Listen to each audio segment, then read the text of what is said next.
hogaamiyaha galmudug axmed cabdi kaariye qoorqoor ayaa xalay abaabulay kulankii ugu cuslaa ee ololaha musharaxiinta xilka madaxweynaha.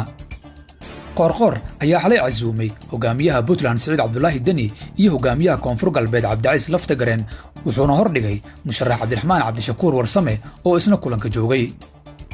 maalmihii lasoo dhaafay waxaa isi soo tarayay wararka ku saabsan inuu axmed qoorqoor soo galay damac ku saabsan inuu u tartamo xilka madaxweynaha Soomaaliya kadib markii uu aaminay inay adag tahay inuu farmaajo mar kale dhismo.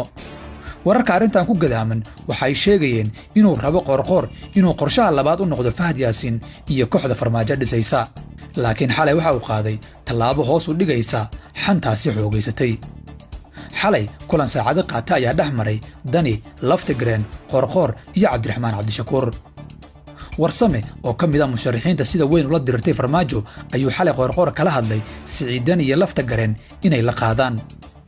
sidaan xogta ku helnay qoorqoor waxa uu ka fakarayaa inuu isagu tartamo ama uu dhiso inay isku dhar yihiin. maalmihii lasoo dhaafay waxaa la sheegay inuu qoorqoor bilaabay inuu si aan qarsoodi lahayn u sheego in haddii uusan farmaajo dhismaynin inuu dhisi doono nin ay xisaabta hoose wadaagaan. kulankii xalay waxa uu ahaa mid xasaasi ah. qoorqoor waxaa la sheegay inuu labada nin ee Siciid Dani iyo Laftagareen ku codsaday in aanay ka helin sanadkan haddii aanay iyagu qof kale xambaarsanayn. si gaar ah Siciid Dani oo si weyn loogu xamanayo inuu tartami doono sanadkan ayaa cabdiraxmaan cabdishakuur iyo qoorqoor kala hadleen in haddii uusan damac ku jirin in reerka kursiga lala raadiyo, kuwaas oo aan dalka madaxweyne ka noqon cabdiqaasim kadib. waxaa jirta aragti uu reerkaasi si xooggan u qabo oo ah in cabdiraxmaan cabdishakuur uu yahay siyaasi dijitaal ah oo haddii si buuxda loo garab istaaga socon kara haystana taageero caalami ah.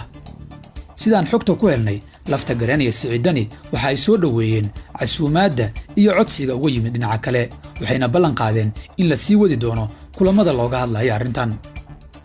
muxuu damacsan yahay qoorqoor? qoorqoor waa siyaasi aan xasiloonayn.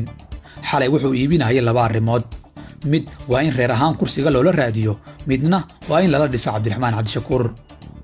lama hubo inuu ku adkaysan karo soo jeedinta ah in cabdiraxmaan lala dhiso maadaama uu aad isu badbedelo, laakiin midda qura ee la hubo waa in haddii uusan farmaajo socon karin inuu dhisi doono qof reerkiisa hoose ah ama inuu isagu isharixi doono.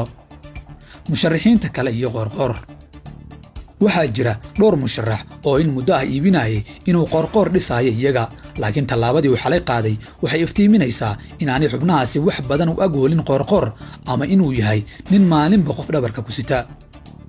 musharaxnimada Siciid Dani waxaa jiray heshiis ay kal hore magaalada Gaalkacyo ku gaareen labada reer ee ugu miisaanka culus magaaladaas.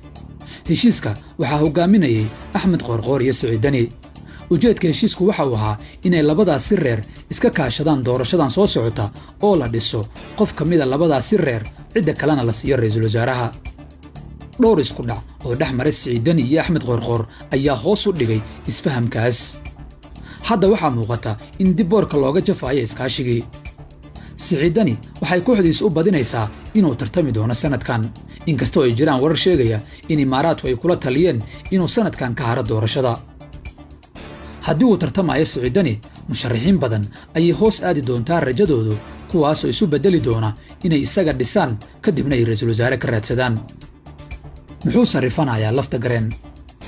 hogaamiyaha koonfur galbeed waxa uu gacanta ku hayaa xildhibaanada ugu badan ee doorashada. 77 kursi oo labada aqal ah ayaa taala maamulka koonfur galbeed, waxaana maamuli doona cabdicasiis Laftagareen. wararku waxay sheegayaan inuu rabo cid uu iskaashi la samaysto haddii ay suurtagal noqon weyso inuu farmaajo soo baxo.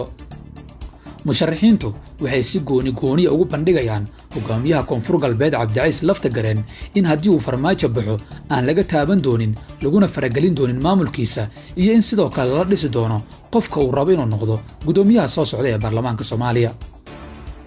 si walbaba waxaa muuqata inuu bilowday ololihii doorashada madaxtinimada Soomaaliya, iyadoo xubnihii ku mideysnaa dagaalka farmaajo ay hadda bilaabeen inay u kala baxaan gooni iyo kala xodasho. tallaabadii uu xalay qaaday Axmed Qoorqoor waxay ka xanaajin doontaa siyaasiyiin badan oo horay rajo uga qabay. inuu kulamo kale oo nuucaana abaabulo isagoo dad kale isaga qancinaya wax badan kama bedeli doonto fikirkii lagala baxay kulankii xalay.